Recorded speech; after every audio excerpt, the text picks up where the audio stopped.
Welcome back to a new video. So this was the third day of the week of the 4-week repeating program that I'm doing, and this one had just block work essentially.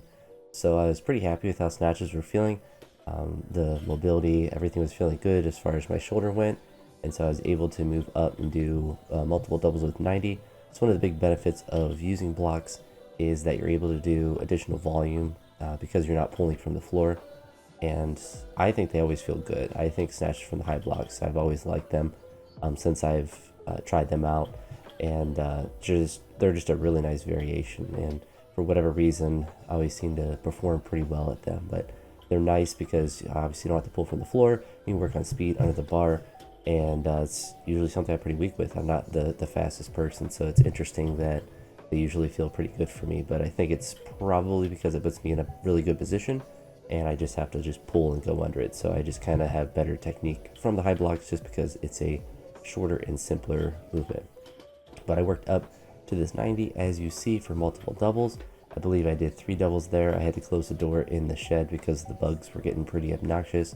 And then I went up after the first 3 sets to 100 for 2 doubles and then did a single at 110. I was originally planning on doing 80, but because at the beginning of the week I had did the no foot snatches with 80, I figured I'd be able to push these up to 90. And once I was doing the sets with 90, they felt pretty easy, so I bumped it up to 100 with that. So I'm pretty happy with that, pretty happy with how they all were feeling, the positions I was able to get in, and the consistency. I don't think I really had any misses. I had a couple like ones I probably would have had to walk forward on like the first reps. I think some of these hundreds, they weren't like the best. Kind of like there, it's like I probably would have had to walk that forward if I really wanted to hold it above my head. But when I do a second rep, that feels really good, and then I don't mind counting that first rep. After doing the block snatches, I did some block power clean plus push press, which is the push presses are fine, but the block power cleans are probably the most difficult movement for me to do. I feel like I have no leverage, and when I was doing these, I was trying to use my arms more. It seems kind of weird to say because usually it's kind of wrong, but I was trying to really finish and kind of pull up with my arms as I was extending and seeing how that felt. And really, there's not any rule that I have for block power cleans. I just kind of try to do them the best I can. And my best ever is actually 120. I've never done more than 120 from a power from the blocks, which is interesting because I feel like I should be able to do more, but I feel like anytime I get to like 110, then it suddenly gets to be an impossible weight. But the push presses felt good. Ideally, I would like to have it a little bit further behind my head, but I think some of that is just the mobility that I have right now in my upper body.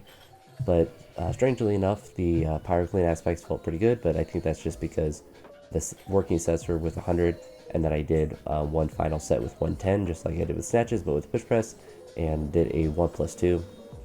So push presses, as you see, kind of the progression during the week changed from doing overhead presses on the first day to doing push presses, and then the next day that's similar with like weightlifting stuff. It'll just be jerks or something like that. So it just kind of progresses to more specific, but more, or I guess heavier versions of the lifts that are more specific to what I'd want to do at the end of the week, and kind of progress those linearly during the 4 weeks. So each time I have this day 3, trying to do heavier push presses, heavier work from the blocks.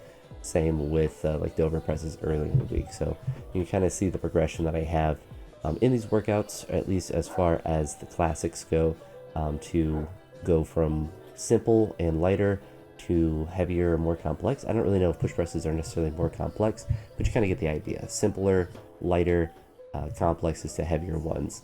I ended this workout with some pulls, some snatch pulls, and I don't really think I'm going to really focus on hitting a ton of volume in the pull, doing these triples and just work up to a heavy set, but still do triples, so you get a little bit of volume in, but I just really don't think that I need a ton of pulling sets. It just fatigues my lower back, and honestly, like, my pulling strength is mostly fine. I just kind of use these, or I plan on using them to obviously, hopefully improve my pull or make my pull a little bit faster, but also just to work on the mechanics of the pull. Another thing, I don't know if people are astutely observing, I'm pulling or doing these pulls further back on the platform that I would normally do, And that is because I'm starting to get a little bit of a divot, a little bit of like a crease in the spot where the plates normally sit. And it's not too bad. It's not like a crazy big divot or anything, but the center of the wood kind of warps up a little bit, and then I have a little divot where the rubber mat is. So I'm just trying to wear out a different part of the floor for a movement that, I'm not going to miss a snatch pull behind, hopefully, or I'm not going to fall backwards or something like that. So just trying to, be intelligent about where I lift on the platform in there, so I'm not having to replace the whole thing. But that's it for this one. So hopefully you made it this far, and if you did, I appreciate it, and I'll talk to you all in the next one. Have a great day. Peace.